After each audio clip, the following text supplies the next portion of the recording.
سلام عرض می‌کنم خدمت کاربران عزیز باشگاه دیجیتال مارکتینگ ایران.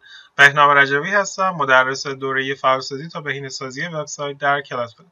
دوستان امروز قسمت هفتمه و در قسمت هفتم قصد داریم که تب فایروال رو از پنل کاربری کلادفلر به شما عزیزان آموزش بدیم.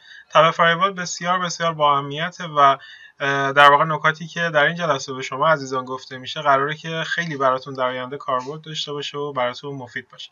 پس به دقت این جلسه رو همراه ما باشید و نکاتش رو گوش کنید. خب وارد مرورگر خودم میشم و از اینجا من کلادفلر رو تو بوکمارک خودم قرار دادم. از اینجا کلیک میکنم و من رو اتومات میبره به صفحه ورود. اطلاعاتم که خودش تکمیل شد. خب از اینجا وارد مدیریت وبسایت ایران دی ام کلاب میشم و خب از صفحه اول میتونم تب فایروال رو ببینم. امروز با تب فایروال کار داریم. میخوایم ببینیم که در واقع تو این تب میتونیم چی کار بکنیم، چه امکاناتی رو به ما میده. خب در تب اول وقتی روی کلادفلر که کلیک میکنیم، وقتی روی فایروال که کلیک میکنیم 4 تا تب برای ما باز میشه که اولین تب مثل همیشه اوورویو داره به ما یه خلاصه آمار میده، ببینیم که کلا چه خبره، ایونت هایی که تو فایروال ما اتفاق افتاده چی بوده و چی شده. مثلا تو این چند روزی که اکانت کلادفلر روی این وبسایت فعال بود، اسپیم کنم،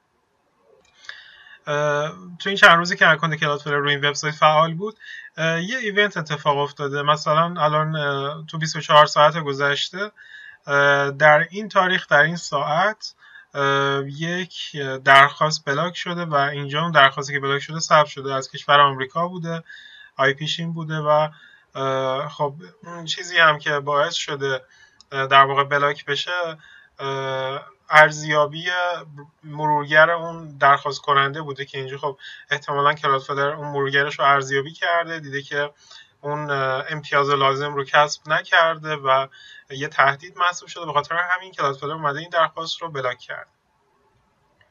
خب اینجا دیگه چیا میتونیم ببینیم؟ توی تب اوورویو یه قسمتی داریم به اسم اد فیلتر. میتونیم خب اون اکشن هایی که میخوایم رو خودمون فیلتر کنیم. مثلا الان اینجا برای ما اکشن تیکن آورده که بلاک، ولی خب همینطور که به مرور زمان بگذره و این درخواست های بالاتر بره ممکنه که یه لیست خیلی بزرگی از درخواست ها رو اینجا شما ببینید که شامل تمام این عناوین میشه، یعنی ASN تمام این عناوین میشه. یعنی مثلا میتونیم بکنیمش اکشن، بعد اینجا میتونیم نوع اون اکشن رو ببینیم که حالا بلاک باشه، چالش باشه، JS چالش باشه، در واقع سیمولیت لاگ باشه یا کانکشن کلوز باشه. اینا هر کدوم از اینا ممکنه عواملی باشه که یه ایونتی باشه داخل این تب اوورویو و باعث بشه که ما بتونیم حالا دلیلش رو ببینیم. مثلا اگر ما بخوایم فقط اکشن های بلاک رو ببینیم، در اینجا میایم اد فیلتر رو میزنیم، از ستون اکشن میایم اینجا و بلاک رو انتخاب کنیم. یا مثلا اگه بخوایم الو رو ببینیم میایم الو رو میزنیم و اپلای میکنیم، میبینیم که هیچ درخواست الوی اینجا صورت نگرفته. البته این بدین معنی نیستش که ما هیچ بازدید کننده ای نداشتیم که الو بشه. این ایونت های فایروال، یعنی اومده حالا یه مراحلی صورت گرفته اینجا، مثلا کلادفلر بهش مشکوک شده ولی بازم اجازه داده عبور کنه، یا مثلا یه شخصی اومده از یه کشور دیگه ای و یه تهدیدی محسوب شده، یه JS چالش کلادفلر براش رفته و خب اون شخص اون JS چالش رو رد کرده و کلادفلر فهمیده که خب اشتباه می‌کرده، اون یه شخص واقعی، بازدید کننده واقعی بوده، بازم اجازه دسترسی رو بهش میده. اون اکشن JS چالش رو میاد برای شما اینجا ثبت میکنه. خب من این فیلتر رو حذف میکنم که برگردیم به همینجا. یه دکمه دیگه داریم به اسم last، در واقع اون تاریخیه که داره این گزارش ها و این ایونت ها رو به شما میده. من اگه ببرمش روی مثلا کاستوم رنج، ببینیم که چه رنجی به ما میده، مثلا از 13 هم بکنمش تا خب فکر کنم چون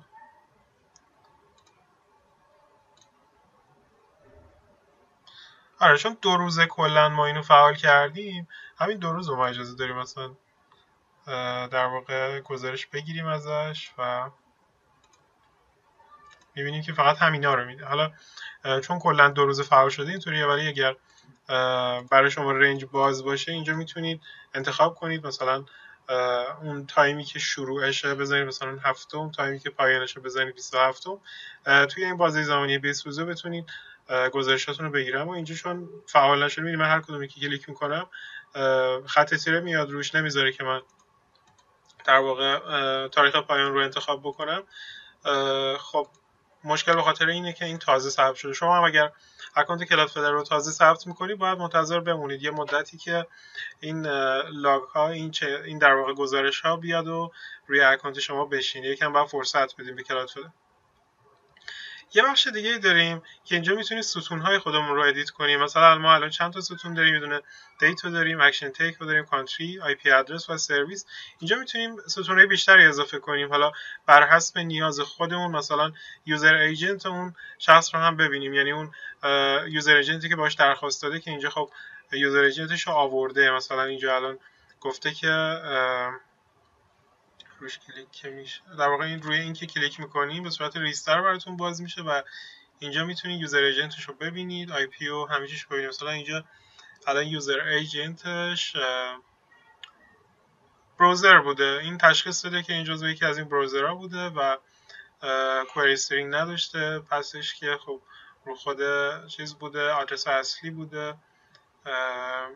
در واقع تمام اون درخواست هایی که توی HTTP هدر اون درخواست کننده بوده رو اینجا برای شما ثبت کرده. حالا نه تمام، یه سری از فیلدها رو آورده برای شما اینجا ثبت کرده. مثلا متد درخواستش get بوده، HTTP ورژنش 1.1 بوده، به این هاست اومده درخواست داده، کوئری استرینگ نداشته، یوزر ایجنتش اینجا زده، آی پی رو زده، ESNش رو زده و کانتری هم که خب زده که از آی پی کانتری هم مشخص میشه. اینجا نکته خاص دیگه این نداره، فقط اینجا گفتم میتونید ایونت ها رو ببینید. حالا ببینید که چه ایونت هایی اینجا بلاک شده. حتی میتونید اگر مثلا خودتون هم دارید به حالت در حال توسعه است، وبسایتتون رو خودتون خیلی سر میذارید، ممکنه کلادفلر شما رو هم یه تهدید محسوب کنه و شما رو از وبسایت خودتون بلاک کنه. چون میرید سر میزنید، وبسایت رو رفرش میکنید، صفحات مختلف رو باز میکنید، ممکنه وسط باز کردن صفحتون مثلا به وی پی ان وصل بشید. خب این در واقع تغییر آی پی رو کلادفلر میفهمه و به این تغییرات آی پی مشکوک میشه که خب به نفع شما هم هست. حالا شاید در حال توسعه زیاد خوشتون نیاد، ولی در کل همه اینا به خاطر امنیت وبسایت شماست.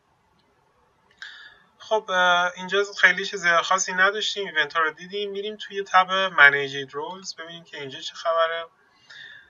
خب یه امکان اینجا به ما داده، وب اپلیکیشن فایروال، که این بخش مخصوص پلن پرو هست و ما باش کاری نداریم.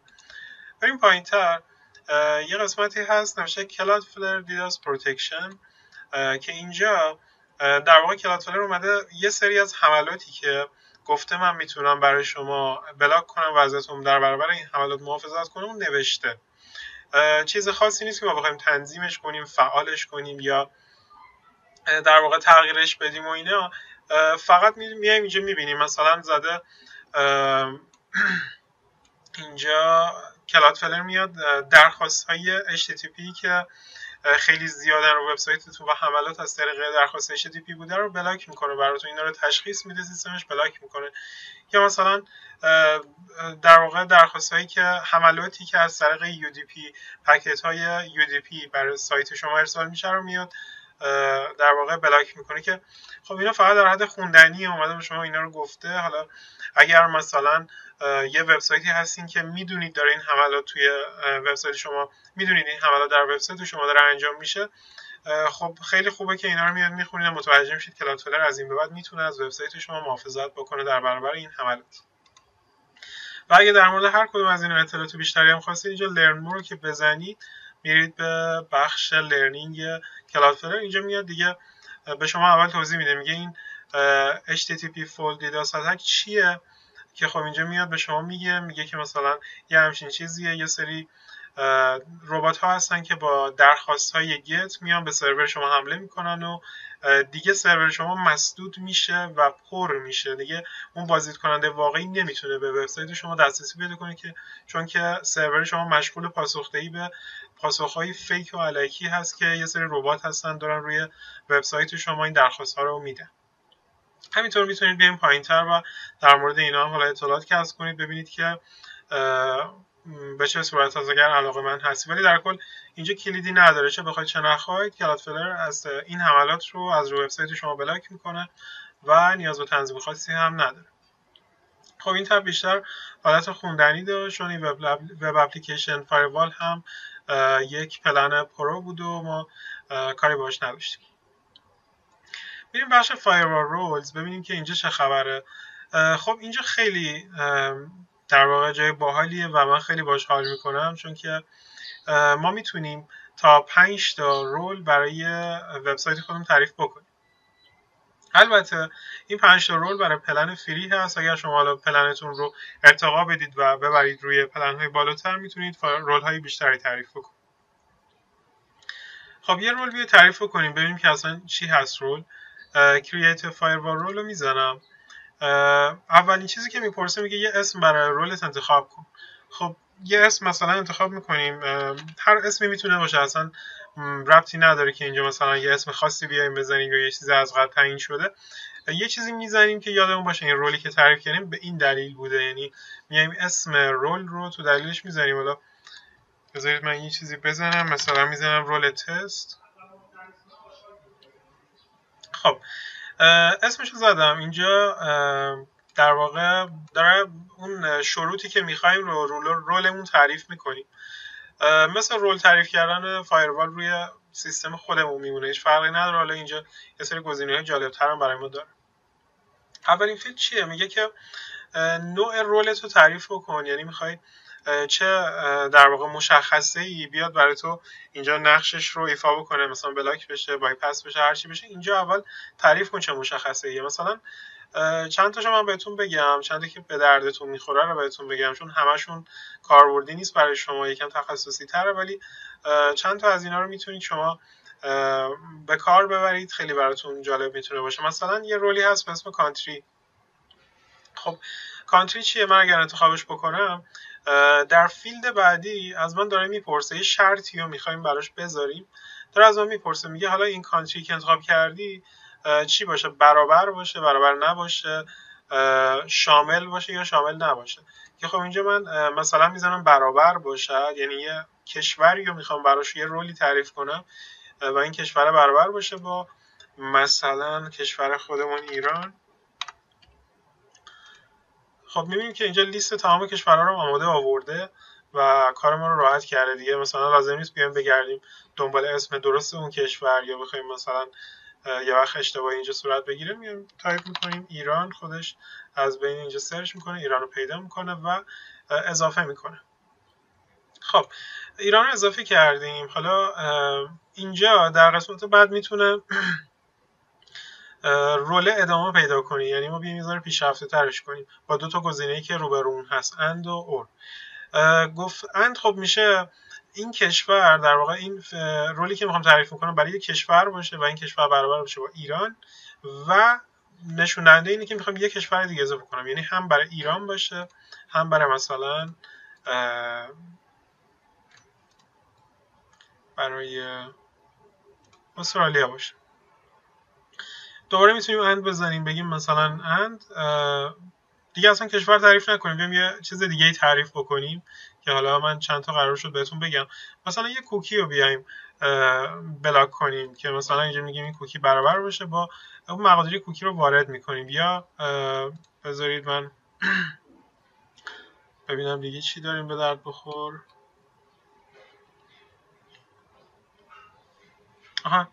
یه چیز خیلی باحالی که اینجا داره قسمت ریفرر هست.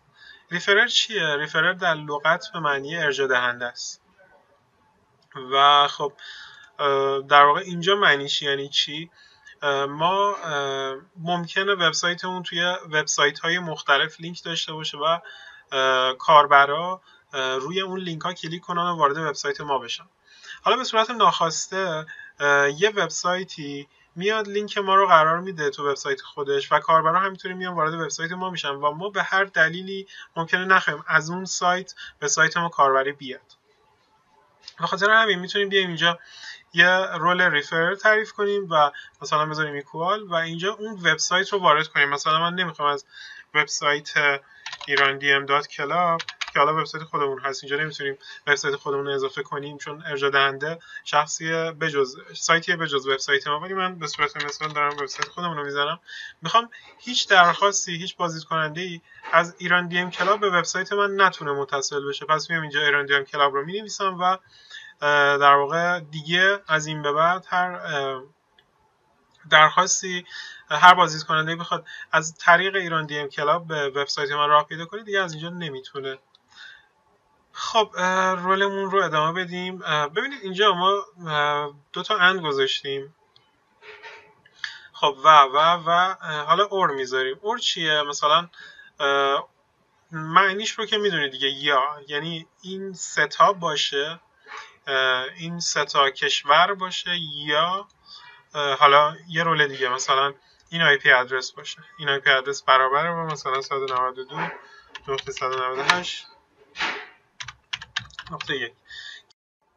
خب حالا بریم سراغ رول بعدی. مثلا یه اند میزنیم و اینجا سلکت میکنیم HTTP request method.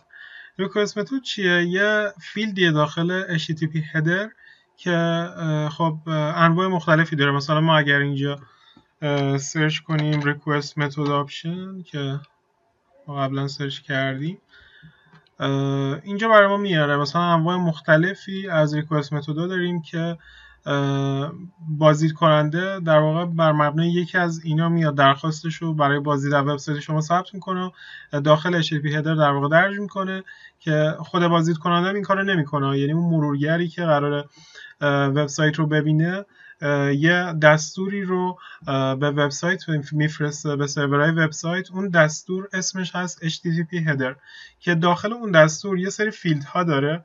یکی از اون فیلدها اسمش هست request method که خب این request method باز میتونه مقادیر مختلفی داشته باشه، مثلا get باشه، head باشه، post، put، delete، connect، هر کدوم از اینا میتونه باشه و ما میتونیم بر مبنای request method هم بازدیدکننده هامون رو شرطی سازی کنیم براشون که حالا وبسایت رو ببینن، اگر میخوام ببینن با چالش ببینن یا اصلا نبینن، دسترسی پیدا نکنن.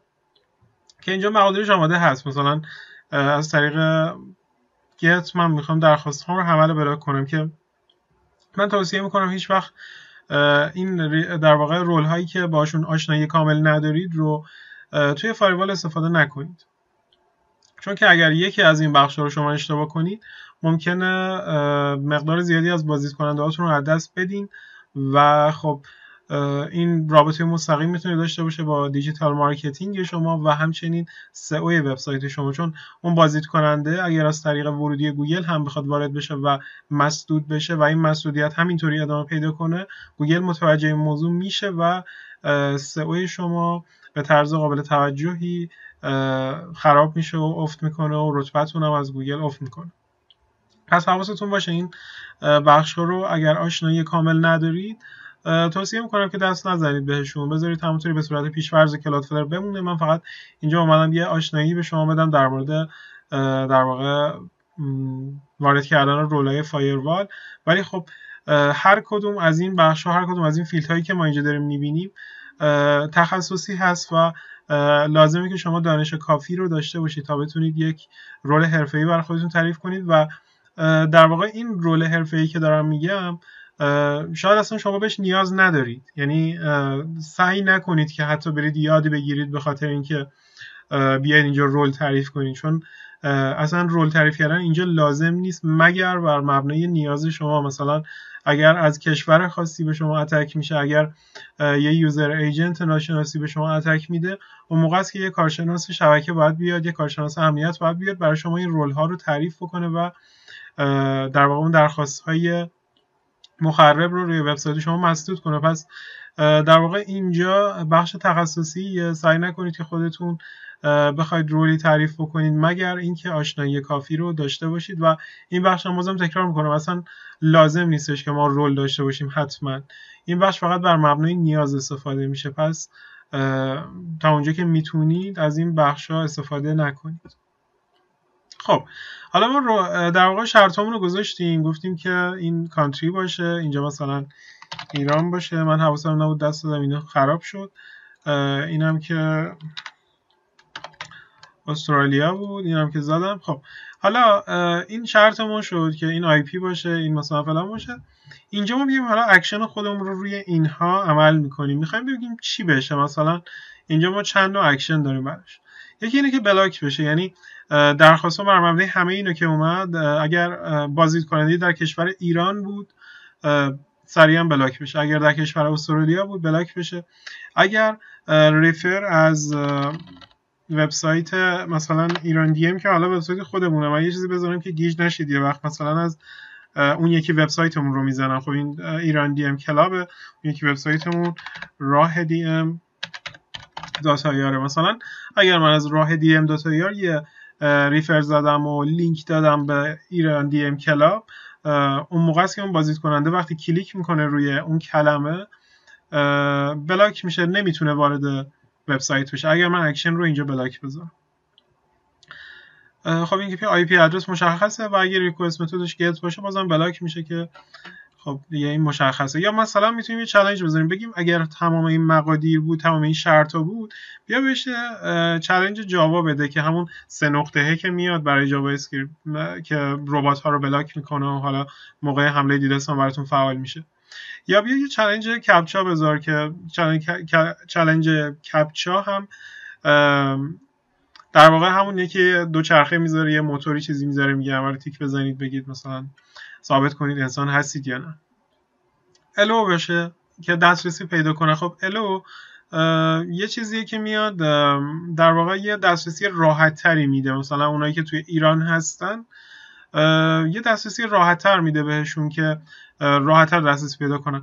و یه لول بالاتر از الو میشه بایپس که دیگه این خیلی راحت میشه براشون و یه سری متدها از کار میفته. حالا من دقیقاً کلید واژه‌اش یادم نیست ولی بذارید ببینیم که میتونیم پیدا بکنیم. یه مقاله‌ای داره کلادفلر که فرق الو و بایپس رو دقیقاً گفته. حالا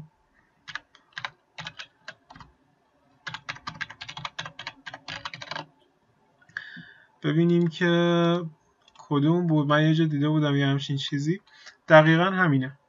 خب میبینید اینجا اومده دقیقاً اون امکانات و امتیازاتی که موقعی که بایپس میدیم و موقعی که الو میدیم رو نوشته.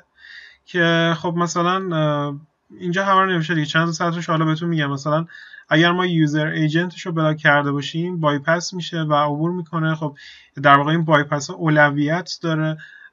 اگر دیگه نمیاد بروزر اینتگریتی چک بکنه، یعنی نمیاد اون مرورگر اون شخص رو ارزیابی بکنه. که یکی از کارهایی که کلادفلر میکرد این بود که میاد مرورگر اون شخص رو ارزیابی میکرد، ببینه آیا مثلا اون HTTP هدر رو چک میکرد ببینه که آیا این در واقع امتیاز و اعتبار لازم رو کسب میکنه یا نه.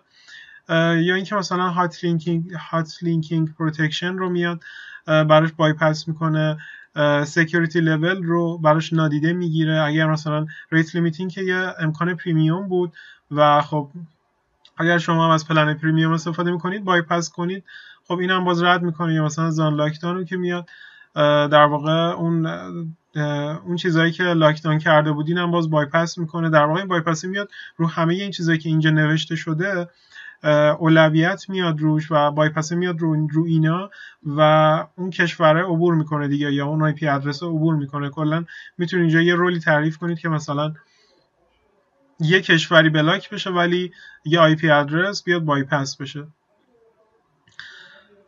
خب اینجا هم که یه توضیحات کافی بهتون دادم. باز اگر مثلا مشکلی داشتین توی رول تعریف کردن، یه قسمتی هست به اسم فایبر رول داکیومنتیشن که اینجا هم برید در واقع توضیحات کافی بهتون داده. یه جور در واقع میشه گفت که یه چیز آموزشی، متن آموزشیه، حالا به زبان انگلیسیه ولی اگر مشکلی با خوندنش نداریم میتونید بیاید اینجا و همون چیزایی که من بهتون گفتم رو به صورت متنی و خب دقیق‌تر و کاملتر شاید با نمودار و عکس و اینا بهتون توضیح داده. من سعی کردم خیلی خلاصه این بخشا رو بهتون بگم و فقط اون جایی که احساس می‌کنم به درتون بخوره رو گفتم.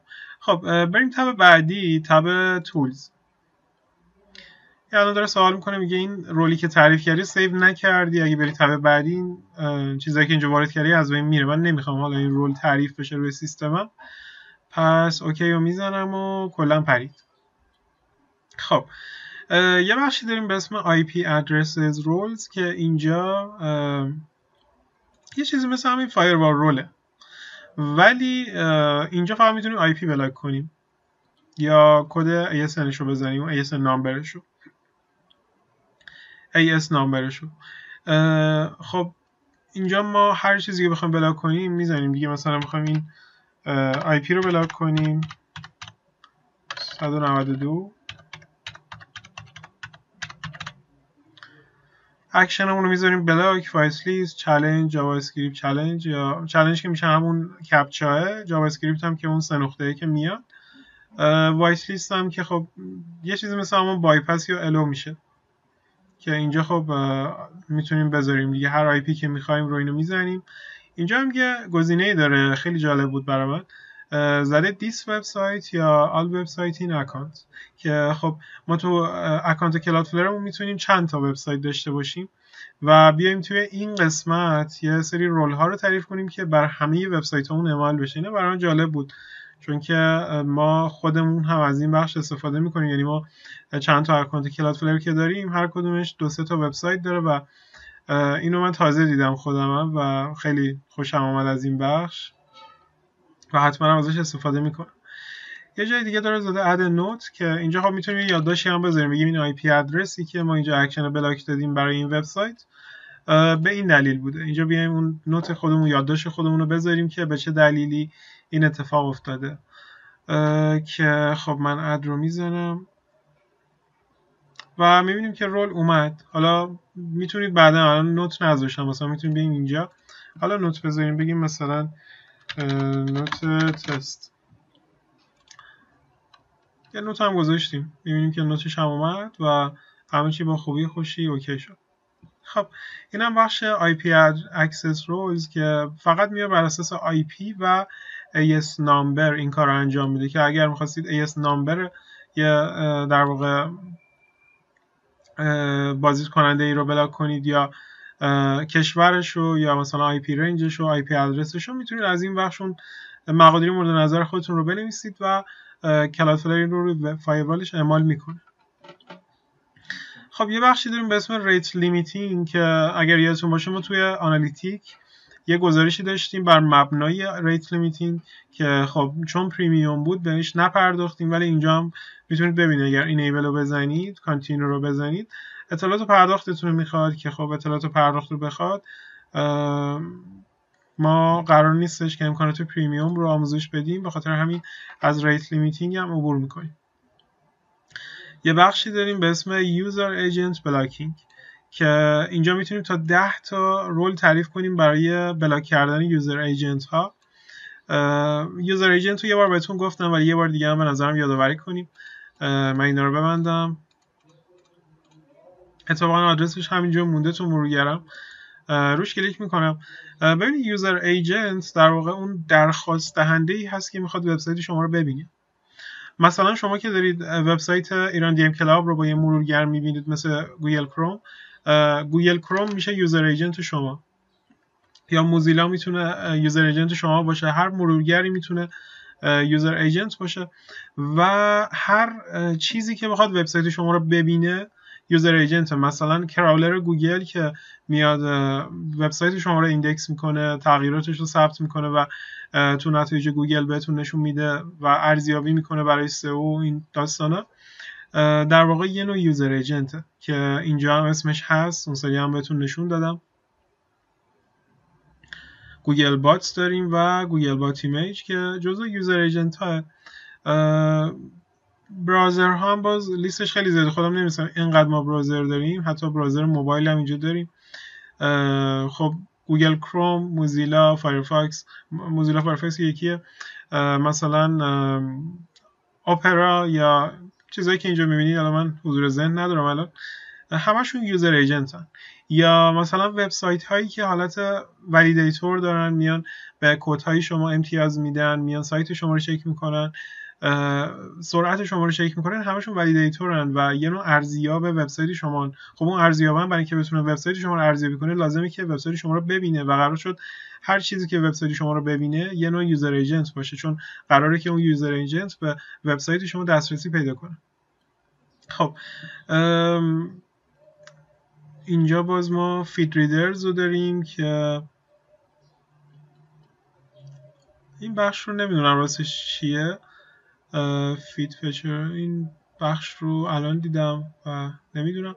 لایبرری ها رو داریم که اینجا خب برای کد ها هست، پایتون، پی اچ پی و جاوا و سی او ال و بخش آدرز هم داریم دیگه. اینا نمیدونم واقعا چی هستن، ولی یه سریشون البته مشخص، مثلا آیتیونز که ممکنه حالا نمیدونم چرا ولی بیاد وبسایت شما رو ببینه. و خب یوزر ایجنت های دیگه.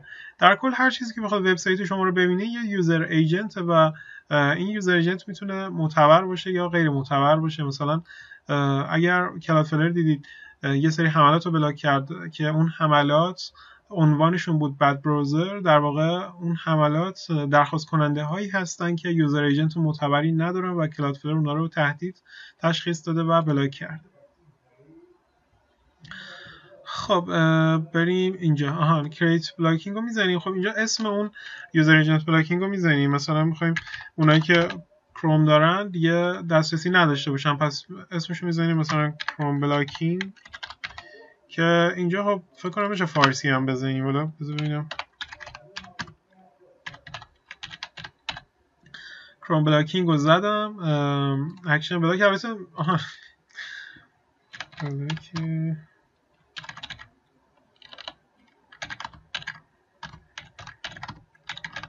خب یه چیزی زدم فقط مثلا بتونیم تشخیص بدیم. اینجا حالا میایم اسم اون یوزر ایجنت رو می‌نویسیم همونجور که این مثال رو زده. میایم اسم اون یوزر ایجنت رو می‌نویسیم. میگه اینجا نوشته حالا مثلا مرورگر موزیلا، بیاد اون اشخاصی که مرورگر موزیلا دارن و با مرورگر موزیلا میخوان وبسایت ما رو ببینن اینجا بلاک بشن. ما میتونیم بیایم همینجا و مثلا بزنیم روی گوگل کروم ببینیم که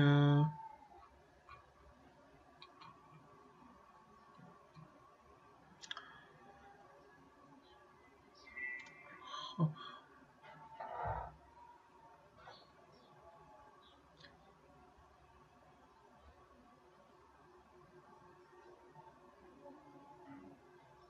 یه جایی داشت اینجا اسمشو مینوشت. بذارید من روی مثلا موزیلا بزنم ببینیم که پیداش کنیم. موزیلا رو پیدا کردیم. خب این دقیقا اسمشو نوشته. همینه. این چیزی که اینجا هست در واقع همون چیزی که ما باید اینجا وارد کنیم، مثل مثالی که اینجا زده. فقط من یه چیزی رو یکم گیج شدم، این بود که چرا برای گوگل کروم هم موزیلا آورده بود. فکر میکنم اسم یوزر ایجنتش نه. حالا بریم مثلا چیزهای دیگر رو ببینیم. مثلا ببینیم اپرا هست. اپرا رو هم پیدا کردیم. آره این یه چیز عجیبیه. مثلا بعضی مرورگرا انگار اسمشون موزیلاه، انگار با یوزر ایجنت موزیلا میان، ولی بعضیشون خودشون. حالا مثلا من اینو میذارم ببینیم که چی میشه. خب دقیقا چیزی که نوشتیم درست و مطابقت داره. سیو اند دیپلوی رو میذارم. میبینیم که اعمال شد. حالا من یه تقریبا بدم مثلا یه چیزی الکی تایپ کنیم اینو قبول میکنه. قبول میکنه. ولی خب طبق اون مثالی که زده اینجا اسم اون یوزر ایجنت رو آورده، اسلش زده و مثلا نسخه رو زده. دقیقاً اون چیزی که این وبسایت هم با ما میده همینه. اسمش رو میاره، اسلش میزنه و اون اطلاعات ورژن و اون داستانه خودش رو داره. پس در واقع این چیزی که داری ثبت می‌کنی درسته، ولی خب برای اطمینان میتونید یه تست هم بکنید، مثلا رو گوگل کروم برید یا موزیلا برید، این قسمت رو انجام بدید، بلاک کنید، ببینید واقعا بلاک میشید یا نه. که خب همین الان هم میتونیم انجام بدیم رسی. بذارید ببینیم که گوگل کروم داریم. بله ببینیم آخه چرا باید اسم گوگل کروم موزیلا باشه. من اینو سر در نمیارم، ولی خب اینو من سیو کردم، بلاک کردم. حدود 30 ثانیه طول میکشه تا دیپلوی بشه، مستقر بشه اون درخواستی که دادیم. معمولا اینطوریه، ولی الان هم چک کنیم ببینیم. تو مرورگر ناشناس بریم که یه وقت کش هم نباشه. ایران دی ام کلاب رو زدم، آورد.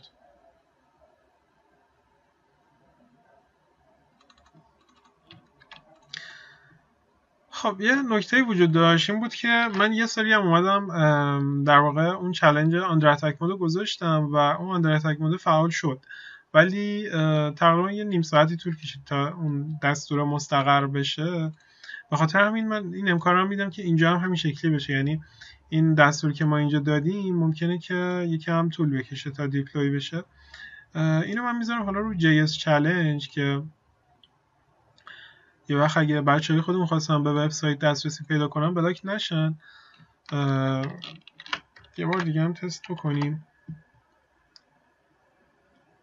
خب اینو آخر جلسه هم باز یه تست میکنیم، بریم بقیه امکانات هم بررسی کنیم، یه بار هم تست میکنیم. ولی خب اینجا من حدس میزنم که بعد یه نیم ساعتی صبر کنیم تا اعمال بشه. رو وبسایت های دیگه که من تست کردم 30 ثانیه‌ای خیلی از درخواست‌ها اعمال میشد، ولی خودم به شخصه تا حالا یوزر ایجنت رو بلاک نکردم که بخوام این رو تست بکنم. ولی حالا ما صبر می‌کنیم ببینیم تا آخرین جلسه این اتفاق میفته یا نه. دیگه تو تایپ فایروال چی داریم؟ 4 تا رو گفتیم، ولی یه تب دیگه هم داریم اینجا، یه بخشی داریم به اسم ستینگ این گوشه که اینم خیلی باحاله. اینجا میتونیم باز یه سری در واقع دستورهای کلی رو برای فایروالمون اعمال کنیم.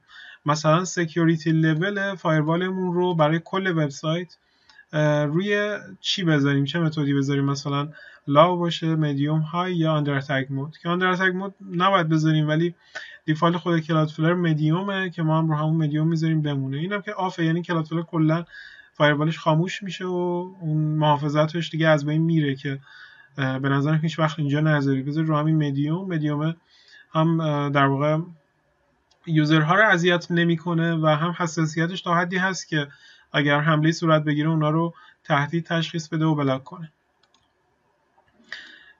یه بخشی داریم به اسم بات فایت مود که خب اینجا زده که چالش ریکوست مچینگ پترنز، که میاد اون بات هایی که میخوان به سایت شما دسترسی پیدا کنن رو یه چالش بهشون میده قبل از اینکه بخوام به وبسایت شما دسترسی پیدا کنن. اینم میتونید فعال بکنید، ولی خودش به صورت دیفالت فعال نکرده. این برای زمانی به نظرم مناسبه که بیاین فعالش بکنید، موقعی که شما خب یه سری بازیکننده فیک دارید و این بازیکننده فیک رو به صورت دیفالت فایروال کلادفلر نمیتونه بلاک کنه. خب اینجا یه چالش جدیدم براشون ایجاد میکنین، چون این بات‌ها هی دارن میان رو وبسایت ما آمارهای الکی میدن، رو وبسایت ما مثلا میخوان آمارهای فیک بدن روی سری صفحات مهم ما رو گیج کنن که نتونیم خب وبسایت رو از لحاظ یو ایکس و در واقع اون توسعه وبسایتمون مختل میشه، یا اینکه اون باتا میان رو وبسایت و پهنای باند ما رو مصرف میکنن، یا اینکه میان وبسایت ما رو کند میکنن. به هر دلیلی اون باتای مخرب که رو وبسایت ما هستن میخوایم بلاک بشن، از بین برن. اینو فعال میکنیم خیلی راحت. به صورت دیفالت اگر اذیت نمیشید، یعنی نه آمار فیک دارید نه در واقع اون بات هایی که میان و پهنای باند شما رو مصرف میکنن وجود نداره، اینو به نظر من آف بذارید، ولی گوشه ذهنتون باشه که اگر همچین اتفاقی افتاد بیاید این رو آن کنید. خب یه بخشی داریم به اسم چالش پسیج که این در واقع یه امکانیه برای سایت شما. یه شخصی میاد رو وبسایت شما، قبل از اینکه بخواد دسترسی به وبسایت شما پیدا کنه چالش رو میاد رد میکنه، یعنی کلادفلر یه ذره مشکوک میشه بهش، یه چالش میده، اون چالش رو عبور میکنه، کلادفلر میفهمه که یه شخص عادیه اجازه دسترسی میده و اون شخص میاد رو وبسایت شما. خب بعد نیم ساعت، در واقع بعد از یه مدتی، خب کلادفلر دوباره اون شخص مشکوک میشه و اون شخص اگه یه رفرش بکنه رو صفحه ها دوباره اون چالش جاوا رو میبینه. اون مدت ها رو میتونید اینجا تعیین کنید، بگید مثلا اون شخصه بعد 2 ساعت که مدام رو وبسایت من بود یه چالش جدیدم بهش بده، بعد نیم ساعت هم که بود یه چالش جدید بهش بده. خب اگر وبسایت شما وبسایت آموزشی ویدیویی نیست، معمولا اشخاص بالای نیم ساعت رو وبسایت شما نمیمونن. یعنی دیگه بعید میدونم مقاله‌ای داشته باشید که اون شخص بیاد نیم ساعت بشینه اون مقاله رو بخونه، یا مثلا بیشتر از نیم ساعت در روز وقتشو بذاره و مقالات سایت شما رو بخونه، چون دیگه همه چیز رو به سریع‌تر شدن داره پیش میره و اشخاص دوست دارن که خیلی سریع به جوابشون برسن. مثلا این خیلی کم شده یه شخصی بیاد بشینه یه مقاله خیلی طولانی توی وبسایت بخونه، مگر اینکه دیگه اون مقاله مثلا یه مقاله خیلی خاصی باشه، کمیاب باشه، نمونه نداشته باشه. در کل من پیشنهاد می‌کنم رو نیم ساعت بذارید بمونه، که رو نیم ساعت اگر رو وبسایت شما موند یه چالش جدید هم براش ایجاد بشه، اون چالش رو بزنه دوباره میتونه ادامه مقاله رو بخونه. خب یه بخشی داریم به اسم براوزر اینتگریتی چک که میاد HTTP هدر هایی که براوزر شما به وبسایت های دیگه فرستاده رو چک میکنه، بررسی میکنه و در واقع یه ارزیابی کلی از HTTP هدر اون بازدید کننده میره که خب این ارزیابی کلی رو میاد روی دسترسی اون کاربر رو وبسایت شما اعمال میکنه و این هم فعال باشه خیلی خوبه، میتونه مفید باشه برای وبسایت شما. در واقع یه چالنجی هستش که عذرخواهی میکنم، یه چالنجی هست که در واقع به صورت اضافی میاد HTTP هدر رو چک میکنه و ضرری برای شما نداره فعال بودنش. به نظرم بذارید فعال بمونه و این باعث میشه که اون در واقع حمله های دیداسی که شکل میگیره بهتر شناسایی بشه. خب بریم گزینه بعدی، پرایوسی پس ساپورت. پرایوسی پس ساپورت، اول ببینید اصلا این پرایوسی پس چیه. پرایوسی پس یه اکستنشنه که روی مرورگرا نصب میشه و توسط تیم پرایوسی پس ساخته شده که اینجا هم خب بزنید میاد، مثلا بزنید همون پرایوسی پس، اسمش رو من یه کپی کنم اینجا تایپ کنم، ببینیم که پرایوسی پس اومد. برای اندروید داره، کروم، فایرفاکس، که خب حالا مرورگرای دیگه هم ممکنه داشته باشه ولی من چرا فارسی میزنم، مثلا پرایوسی پس برای اپرا که برای کروم آورد کنم، برای اپرا اصلا نداره. حالا این پرایوسی پس چیه؟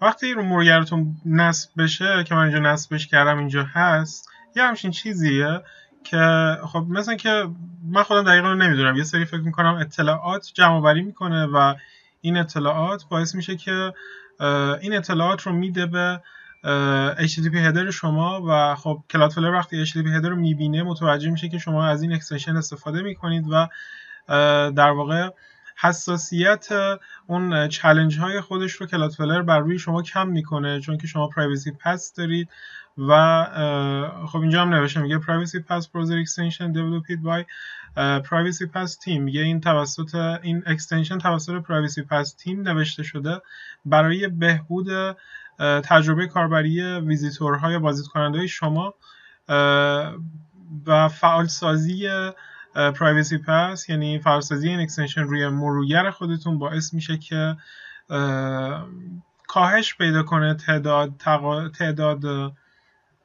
چالش های کپچا، تعداد نمایش چالش های کپچا به ویزیتورهای شما که خب وقتی این نصب باشه در واقع بهشون آسان‌تر میگیره، میگه که مثلا اینا پرایوسی پس دارن و چالش های آسان‌تری رو میگیره که خب کاربر راحت تر میشه در واقع دیگه. پس حالا اینو ما آن میذاریم، من بعید میدونم کاربرهای همه وبسایت ها این پرایوسی پس رو داشته باشن، ولی خب یه امکانه، چه بهتر که آن بذاریم بمونه. شاید یه دونه کاربر باشه که پرایوسی پس داره، بعد بیاد رو وبسایت شما ببینی که شما هم از این پرایوسی پس ساپورت میکنید، اون موقع احساس بهتر و خوشایندتری بهش دست میده. خب بخش ستینگ هم تموم شد. توی فایروال ما بخش دیگه ای نداریم که بخوام بهتون بگم. جلسه بعدی تب اسپید رو بررسی میکنیم. تب اکسس رو اگه دقت کنیم من جا انداختم و رفتم این و تب اکسس یه تبیه که در واقع امکانش همش پریمیومه و همینه. میبینید من روش کلیک کردم اینیبل که بزنم میگه اون پلن خودت رو انتخاب کن و پرداختش کن که ماهیانه $3 داره، $5 داره. و خب ما میخوایم امکانات فری رو بررسی بکنیم، پس تب اکسس رو ما در جلسه بعد نخواهیم گفت و تب اسپید رو در جلسه بعد همراه شما هستیم. ممنون که ویدیو رو تماشا کردین. شما رو به خدای بزرگ میسپارم. خدا نگهدارتون.